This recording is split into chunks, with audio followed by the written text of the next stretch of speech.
Os invito a que vayamos a las Escrituras y busquemos en Marcos capítulo 6.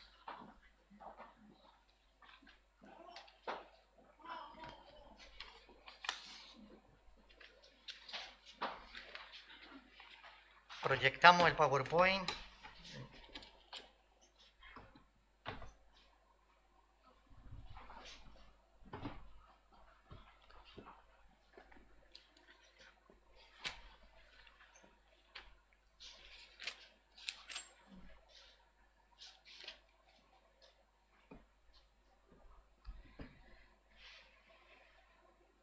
Marcos capítulo 6, versículos del 53 al 56.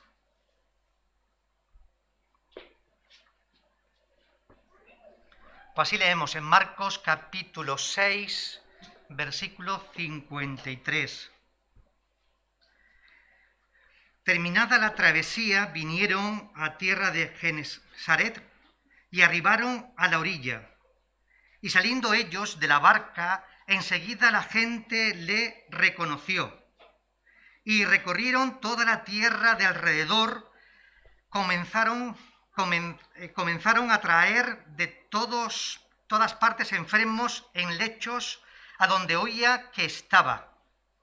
Y donde quiera que entraba, en aldeas, ciudades o campos, ponían en las calles a los que estaban enfermos y le rogaban que les dejase tocar solamente, siquiera el borde de su manto. Y todos los que le tocaban quedaban sanos. Que Dios en esta mañana bendiga su palabra. Amén. Pues Padre, pedimos tu bendición sobre nuestras vidas y queremos rogarte que tú sigas impactando, Señor, nuestras vidas con tu palabra. Que ponga tú, Señor, en mi boca y en mi corazón, pues las palabras que nos ayuden a entender la verdad que en esta mañana tú quieres transmitirnos. En el nombre de Jesús te damos las gracias. Amén. Pues hermano, este texto que hemos leído nos habla claramente sobre la obra sanadora de Jesucristo.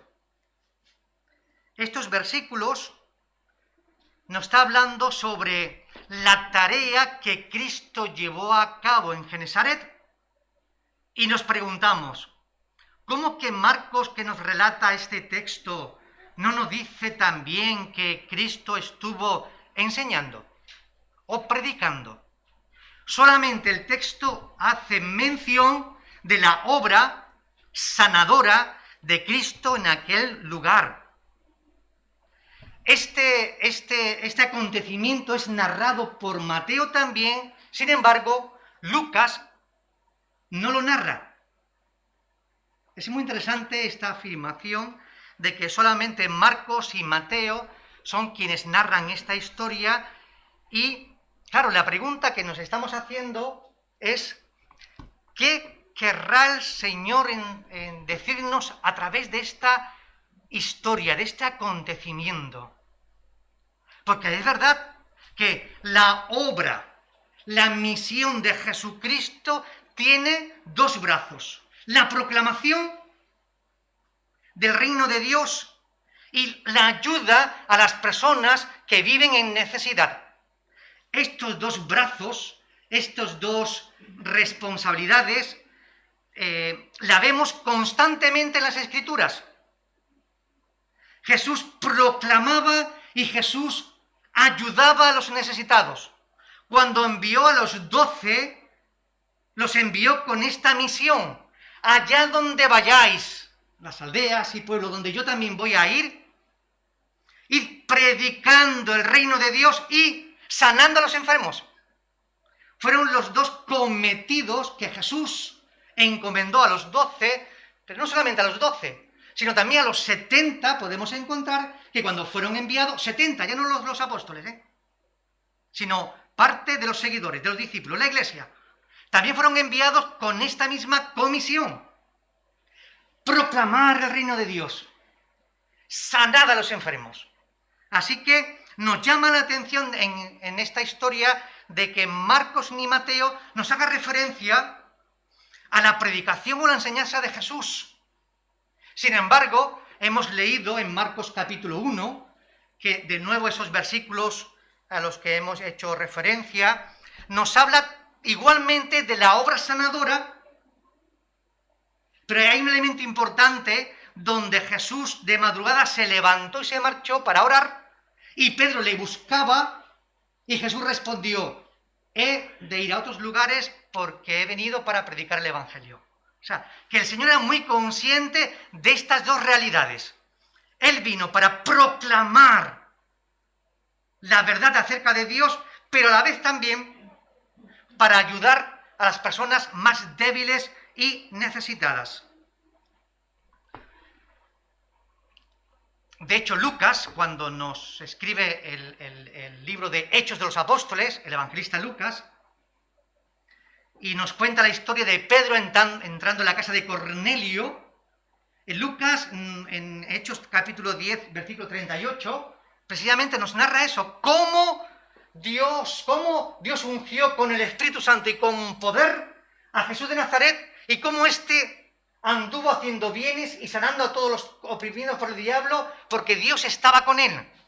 Es muy interesante de que Lucas ahora nos está recordando que Jesús de Nazaret anduvo haciendo el bien, es decir, ayudando a la gente también necesitada. Y eso es lo que encontramos, ¿verdad?, en esta historia. Vayamos al texto. Quiero hablar sobre la identidad de Jesús, versículo 53 y 54.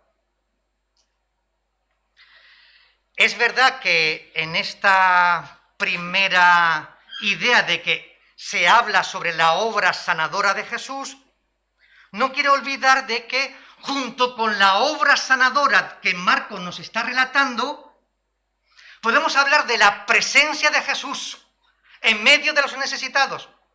Podemos hablar también de la grandeza de Jesús, porque Jesús era grande. Y también podemos hablar sobre la bondad de Jesús.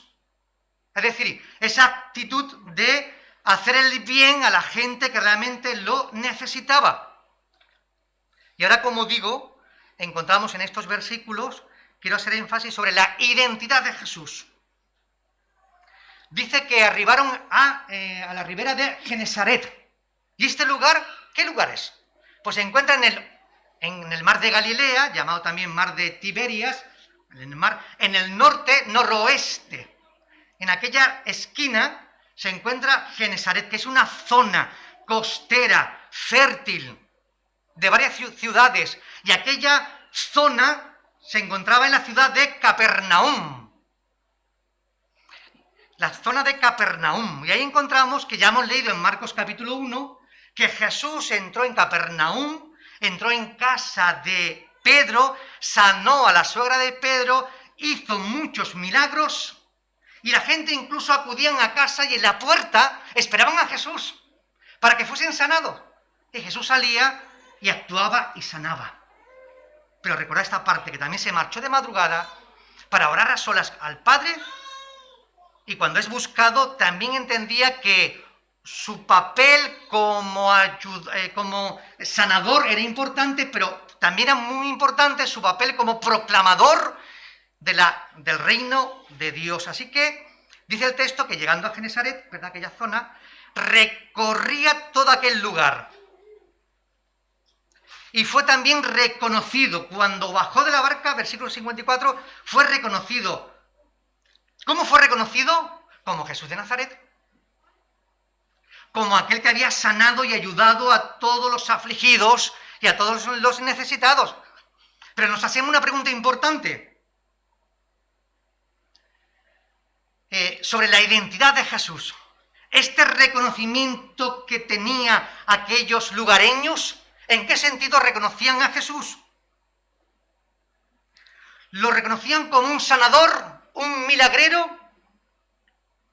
¿O lo reconocían como el Mesías, el Hijo de Dios, el que Dios había enviado?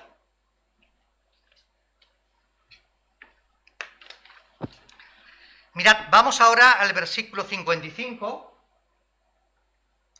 donde dice el texto que recorrían Jesús y los apóstoles, los discípulos, todas aquellas región, ¿verdad? Y la gente le traía a los enfermos de todas partes. Por lo tanto, aquí vamos a hablar de su accesibilidad. Recorría todos aquellos lugares. ¿Pero qué hizo en este recorrido? Marcos y Mateo no nos dice que estuvo también predicando y enseñando. Debemos de entender que Jesús estuvo enseñando y predicando. ¿Pero por qué Marcos? Repito. En esta historia que nos narra cuando Jesús llega a Genesaret, ¿no nos cuenta también esto? Solamente se limita a hablarnos sobre la obra sanadora de Jesucristo. Y dice que traían a los enfermos. Lo traían a los enfermos.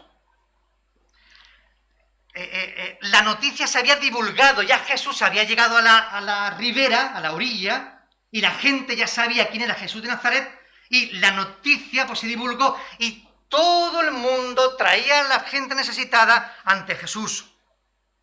Por lo tanto, la gente mostraba preocupación por los más débiles,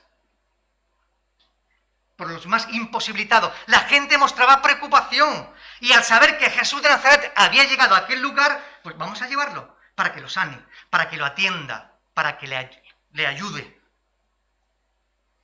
Cuando hablamos el vocablo en griego aquí, enfermos, tiene que ver con la idea de los debilitados, los incapacitados, los que tienen necesidad.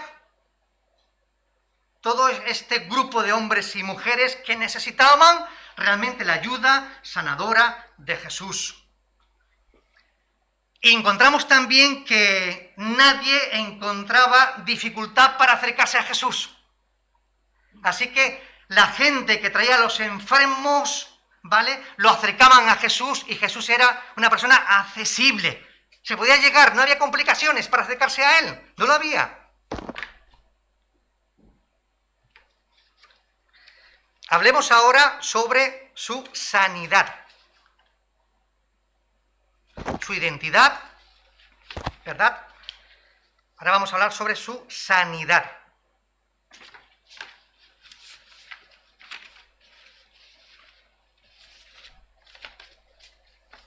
Versículo 56.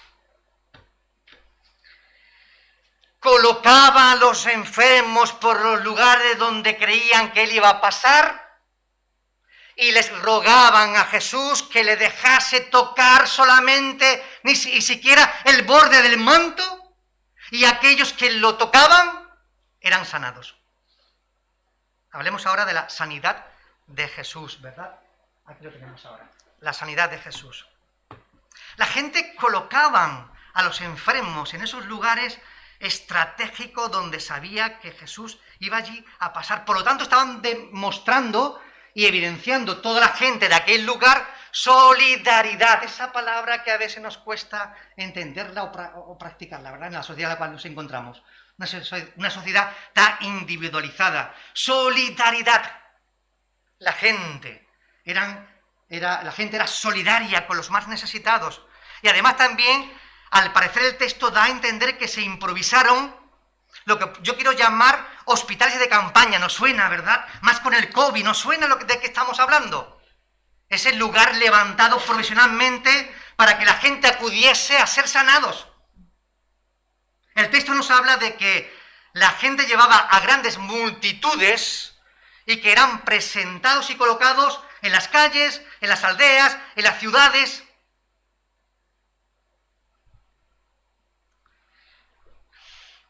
Y la gente rogaba: déjanos tocar el borde de tu manto. Esta situación nos recuerda a Marcos capítulo 5, que ya lo hemos dicho. ¿Recordé a la mujer del flujo de sangre? ¿Recordáis a aquella mujer que estaba tan enferma que todo lo había gastado y no pudo ser ayudado por nadie? Sin embargo, tenía fe para creer que si solamente tocase su manto, seré salva. Y lo tocó y fue salva. Marcos capítulo 5, aquella historia que nos cuenta Marco, posiblemente haya sido divulgado también, y esta gente ahora en Genesaret sabían que solamente tocando el manto, sé que el Señor podía sanarme. Lo que estamos diciendo es que eran gente que tenían fe, igual que la mujer de flujo. No queremos pensar aquí, ni el texto lo está diciendo, fetichismo, creencia de que yo porque toco un manto voy a ser sanado. Sabéis que hay grupos, ¿cuál es la palabra exacta? Grupos, súper religiosos, no me sale. Bueno, hay grupos extraños donde se vende agua bendita, donde te dan no sé qué, un mantito, no sé qué historia. Bueno, sabéis por dónde voy, ¿verdad? Hermano, este texto no nos está diciendo eso. Eran hombres y mujeres que tenían fe, es decir, confianza, y yo creía que si tocaba el manto de Jesús, Él me iba a sanar. Lo que pasó con la mujer de flujo es también lo que ocurría allí. Es decir, que en Genesaret mucha gente mostraron fe en la sanidad de Jesús. Claro, ahí surge la pregunta y contestamos. Recordad que en Lucas capítulo 4, famoso texto, cuando Jesús predicó su famoso mensaje, también dijo que allí no pudo hacer muchos milagros en Nazaret. ¿Por qué? Porque no creían en Él. En Genesaret sí hizo muchos milagros. Y en Nazaret no pudo hacer casi ningún milagro. Porque no había fe. No había fe. Pero también yo quiero resaltar aquí, ¿esto fue una acción directa de Jesús? Pues no. Hemos leído en Marcos capítulo 1, por ejemplo, aquel hombre leproso que se acercó a Jesús y pidió a Jesús que fuese sanado. Y Jesús lo tocó. Aquí no es un acto directo de Jesús. Jesús es un agente pasivo. Jesús está pasando y la gente de fe dice, déjame tocar el manto. Le toca el manto y irán sanados. Pero no Jesús directamente se paraba para sanar. Permitidme también esas campañas que existen, ¿verdad? Hermano, campaña de sanidad, vení, yo te sano, bum, bum. Yo no veo eso aquí. Jesús no es un agente activo. Él va pasando, pero sabe que de él se desprende poder. Lo hemos leído en Marcos 1 con la mujer. Así que, quienes tocaban, dice el texto, eran sanados. Sanaban, completamente sanaban. Y el verbo sanar significa librar. Significa rescatar del peligro, significa restituir la salud. Y nunca la palabra griega en este contexto significa la salvación del alma. Esto es muy interesante. Lo que estamos hablando es de la obra sanadora y no de la obra salvadora. Lo que estamos hablando aquí es de la obra sanadora del cuerpo de Jesús al cuerpo, pero no de la obra de salvación del alma. No estamos hablando de eso. No estamos hablando nada de eso, ¿verdad? Estamos hablando y así hemos comenzado, de la obra sanadora de Jesús. ¿Y por qué Jesús actuaba de esta manera? Porque Jesús tenía bondad, era bueno, anduvo haciendo el bien, lo hemos dicho, Hechos 10:38, anduvo haciendo el bien. Y no solamente que Jesús anduvo haciendo el bien, sino que también Jesús, como Dios mismo, que conocía toda la Escritura, sabía perfectamente que Dios había elegido a un pueblo para que el pueblo también fuese responsable de ayudar también a los más necesitados. Jesús tenía una misión dividida en dos brazos: proclamar y ayudar a los más necesitados. Pero también conocía perfectamente, cómo no, lo que las Escrituras nos enseñan: la responsabilidad social que encontramos en el Antiguo Testamento. La Torá se encarga de una manera muy especial de hablar sobre la ayuda que el pueblo de Dios tiene que desarrollar hacia los más débiles, los más necesitados, los más oprimidos. Y eso lo encontramos en toda la Torá. Por lo tanto, el Antiguo Testamento habla sobre la responsabilidad social, y Jesús lo sabía. Mirad, año sabático, año jubilar y parte de la cosecha, eran 3 programas del Antiguo Testamento donde la pretensión era ayudar precisamente a que el pueblo comprendiese que había que ayudar al más necesitado. Año sabático. Cada 7 años la tierra se dejaba de labrar. Término barbecho lo conocemos todo, ¿verdad? Barbecho. Esa tierra se dejaba sin labrar el 7º año. ¿Para qué? Y el dueño no recogía nada. Lo que producía la tierra en barbecho, los más necesitados, los pobres, los más débiles, las viudas, los huérfanos, podían ir a la tierra a coger y a tomar. Año jubilar. Cada 50 años estaba establecido que las tierras volvieran a su propietario.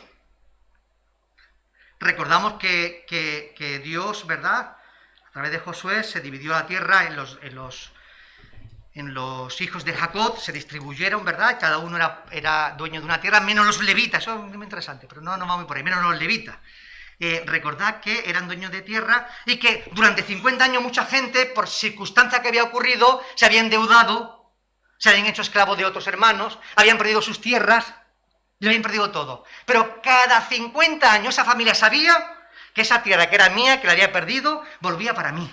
Era una medida de justicia. Volvía para mí. Año jubilar. Se perdonaba todas las deudas. Era una medida de justicia. ¿Veis que lo que estamos hablando es, que ya me adelanto un poco, ¿verdad? No solamente hablo de la obra social como responsabilidad, que lo limitamos a dar alimento y ropa. Es mucho más que todo eso. Son medidas de justicia para que el pueblo de Dios ayudase a los menos, a los más desfavorecidos. También parte de la cosecha. Cuando se recogía la cosecha, había que dejar una parte del final de la cosecha para la gente más necesitada. ¿Recordamos la historia de Noemí y Ruth? Cuando fui a recoger esas espigas. No tenían nada. Viuda y una mujer moabita, extranjera, pues también para los extranjeros. Podían recoger de ese campo, ¿verdad?, aquella parte. Mirad, yo solamente nombro 2 textos, ¿vale?, como algo de ilustración, pero decimos que esta responsabilidad está en toda la Torá, aunque también hay mención un texto de los Salmos. Mirad, ahí tenemos el texto de Deuteronomio, ¿verdad? Cuando siegas tu mies en tu campo y olvides alguna gavilla en el campo, no volverás para recogerla. Será para el extranjero, para el huérfano y para la viuda, para que te bendiga Dios, tu Señor, en toda obra de tus manos. Deuteronomio capítulo 24, versículo 29. Así que los olivos y las viñas había que dejarla. Esas partes que caían para la gente más necesitada. Pero también el Salmo 82. Defender al débil. Salmo 82, 3 y 4. Defender al débil y al huérfano. Hace justicia al afligido y al menesteroso. Librad al afligido y al necesitado. ¿Veis que se amplía esta medida de justicia? Que a veces, sin darnos cuenta, hemos limitado la obra social ¿a qué? Obra social es ropa y alimentos. Pero aquí estamos hablando de una responsabilidad del pueblo de Israel para con los más necesitados. Pero es que también eso lo tenemos en el Nuevo Testamento. También eso lo tenemos en el Nuevo Testamento. Y en el Nuevo Testamento lo que vamos a encontrar es que Jesús mismo, cuando se dirige a su pueblo, a la iglesia, habla de esta acción social, de esta ayuda social, de esta responsabilidad a la gente más necesitada de la sociedad. Habla en términos de un acto ya realizado. 1. 2. Habla también el Nuevo Testamento como una exhortación para que continuemos haciéndolo.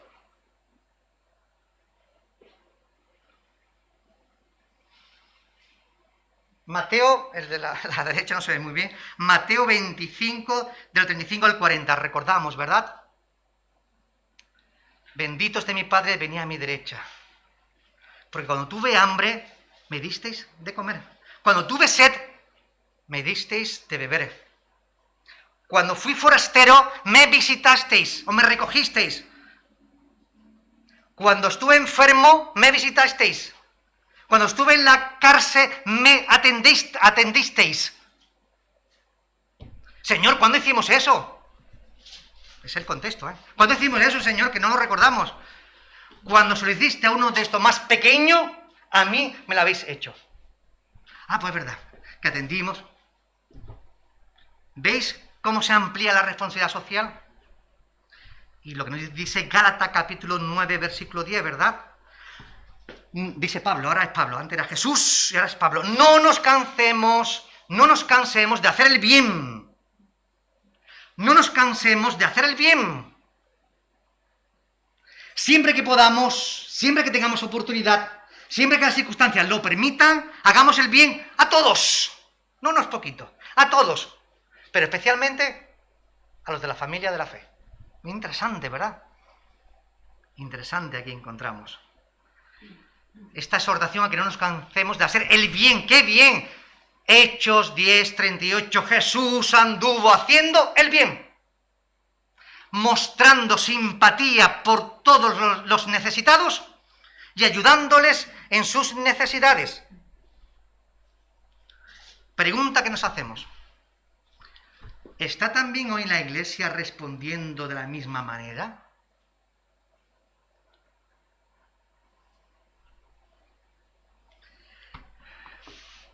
¿Estamos también haciendo el bien cuando vemos una necesidad? ¿Está la Iglesia actuando con esta responsabilidad cristiana? Cuando hay una oportunidad, ¿la atendemos? Os pregunto. Pensemos por un momento en lo siguiente. Y quiero que respondáis, cada uno a sí mismo, en privado, respondáis con qué individuo os identificáis. ¿Con el primero? ¿Con el segundo? ¿O con el tercero? Sí, no. No, ahí no está ahí. Pensad en esto que os voy a contar a continuación. A ver si estamos respondiendo al ver una necesidad y atendemos, o realmente no lo hacemos. Parábola del buen samaritano, Lucas 19. Recordamos todas las parábolas, ¿verdad? Un hombre que fue atacado por ladrones, fue robado, fue apaleado y cayó en el suelo medio muerto. Expresión muy coloquial, medio muerto. ¿Quién pasó el primero? Un sacerdote. Un hombre que representaba la religión oficial, el más religioso de todos. ¿Nos identificamos con él cuando vemos al hombre medio moribundo y no le hacemos caso? Y pasó de largo. Pasó de largo. Luego dice el texto que pasó un levita, ¿verdad? El encargado de la iglesia, de responsabilidad de la iglesia. ¿Qué hizo el levita? Lo vio, tampoco se detuvo. Pasó de largo. ¿Me identifico yo con el levita? ¿O me identifico con el buen samaritano? Recordad que Jesús lo que nos dice es que el buen samaritano era aquel personaje o aquel grupo de mezcla entre judíos y gentiles, que para los judíos eran lo más despreciado. En este lugar eran los samaritanos. Y un samaritano, cuenta Jesús, que al ver a este hombre con tanta necesidad, ¿qué es lo que hizo el samaritano? Se paró, derramó, usó el aceite y el vino para ayudarles, ¿verdad? En sus primeros auxilios, diríamos ahora, lo llevó a una taberna, a un lugar, un hospedaje, y le dijo al dueño que lo cuidara, pagando lo que costaría, y que luego volvería para pagar si había una duda más. ¿Cómo está respondiendo la Iglesia? ¿Como el sacerdote, como el levita, o está respondiendo como el buen samaritano?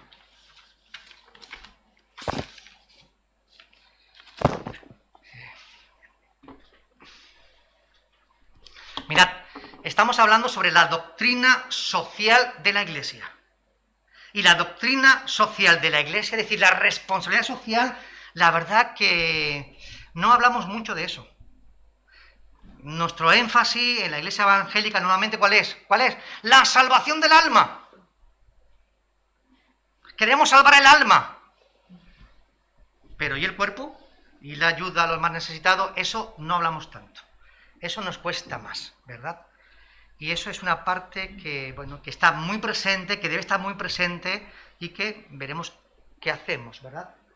Mirad, Samuel Escobar, misionólogo, ya jubilado, retirado, él, en un escrito que encontré por ahí, nos decía lo siguiente, que en España los evangélicos, nuestra tradición es una tradición puritana, nuestra mentalidad es puritana.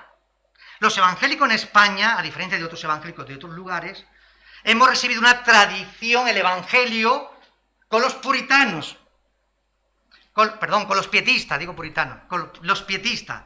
Y eso lo dice más de una vez Julio, el profesor de historia de la facultad, Julio Díaz, pietista. Que tiene que ver también algo con el puritanismo, ¿verdad? Es decir, una teología que nos separa del mundo. El mundo es malo y la Iglesia es buena. Aquí estamos todos muy bien, pero no esté en el mundo, porque en el mundo te contamina y te llena tus manos de suciedad.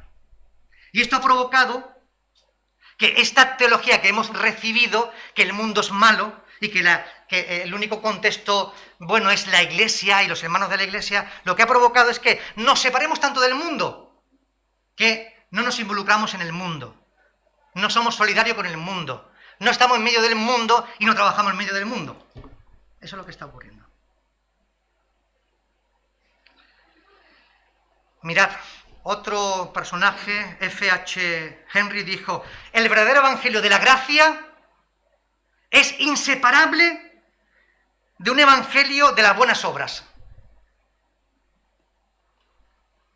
Sigue Samuel Escobar en ese escrito que me encontré diciendo, mirad, cuando estamos hablando de la tarea de la evangelización, evangelizamos y llevamos el mensaje de salvación, pero esta es una parte importante de toda la función de la Iglesia. La Iglesia no solamente está para predicar, proclamar el Evangelio, que sí, pero hay otra parte importante de la función de la Iglesia. ¿Recordáis el acróstico pesca? Proclamación, enseñanza, servicio, diaconía, comunión y adoración. Pesca.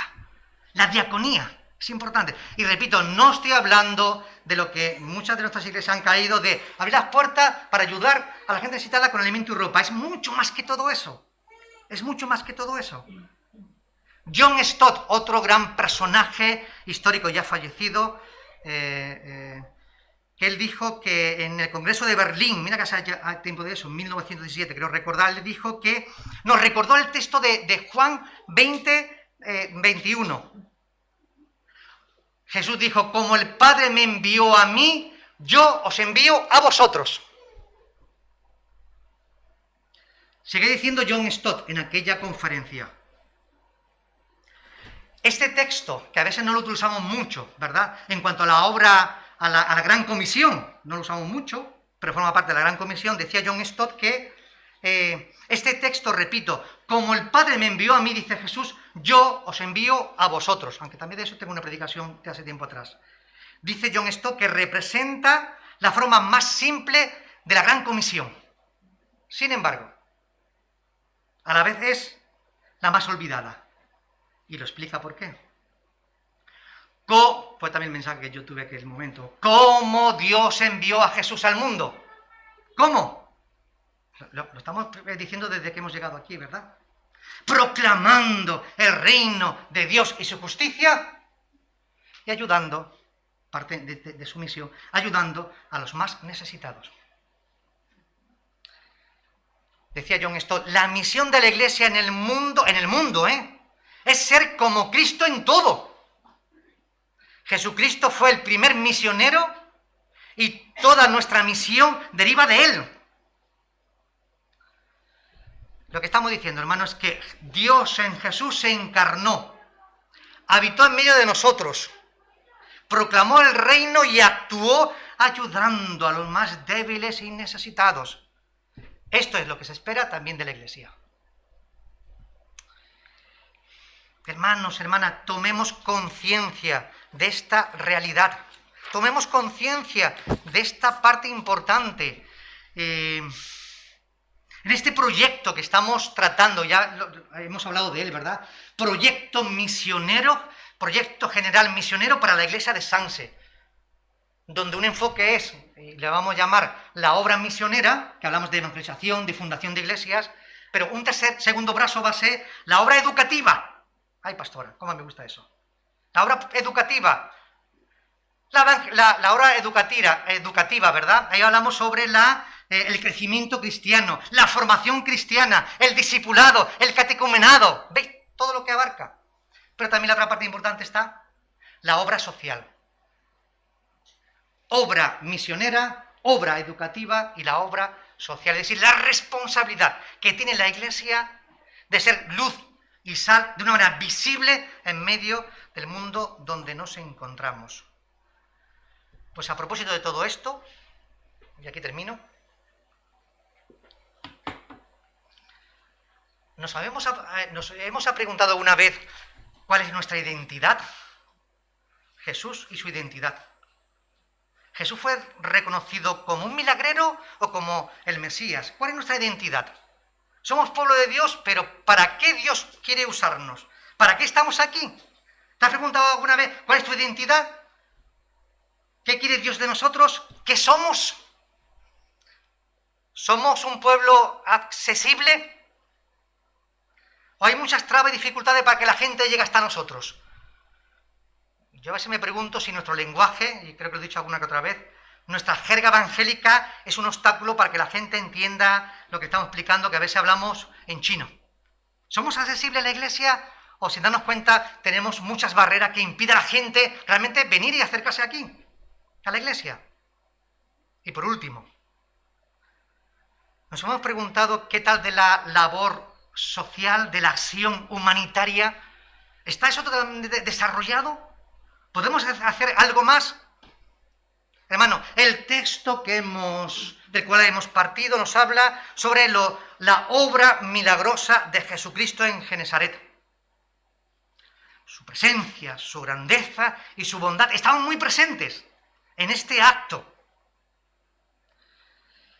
Hermanos y hermanas, somos la Iglesia del Señor. Y una iglesia que proclama y que sirve, diaconía. Esta parte importante hay que desarrollarla más, la diaconía. Es el servicio en medio de la sociedad de todo lo que podemos hacer, que aún no estamos haciendo. Y por último, hermanos, la única manera que podemos identificar a la iglesia con Jesucristo es que también los demás puedan ver en la iglesia el carácter de Jesús.